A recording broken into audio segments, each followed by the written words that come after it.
আপোনালোক সকলোকে মোৰ ফালৰ পৰা নমস্কাৰ। আশা কৰিছোঁ আপোনালোক সকলোৰে নিশ্চয় ভালেই। তেন্তে চাওঁ হওক আজিনো মই মোৰ পাকঘৰত কিনো বনাইছোঁ।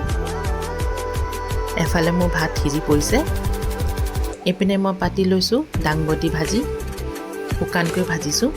ইয়াত অকণমান মছলা দি দিছোঁ।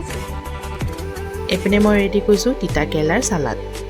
তাৰ বাবে মই লৈ লৈছোঁ ৰ'ষ্টেড বাদাম, ডাঙৰকৈ পিঁয়াজ এটা, ৰচুন, জলকীয়া, ক'লা নিমখ আৰু তিতা কেৰেলাটো মই বইল কৰি লৈছোঁ। এই গোটেই মিশ্ৰণখিনি মই এতিয়া খুন্দনাত খুন্দি ল'ম।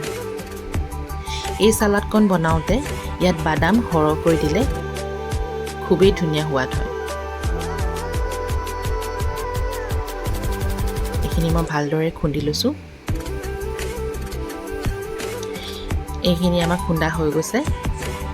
ইয়াত মই দিম এতিয়া সোৱাদ অনুযায়ী নিমখ।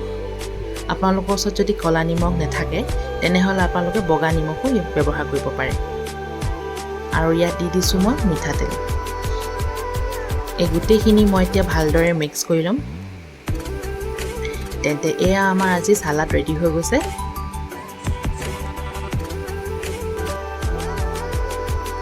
ভিডিঅ'টো চাই কেনে পালে আপোনালোকে জনাবচোন। যদি ভাল পালে তেনেহ'লে লাইক, শ্বেয়াৰ এণ্ড ছাবস্ক্ৰাইব কৰি দিব। তেন্তে আজিলৈ আহিছোঁ, নমস্কাৰ।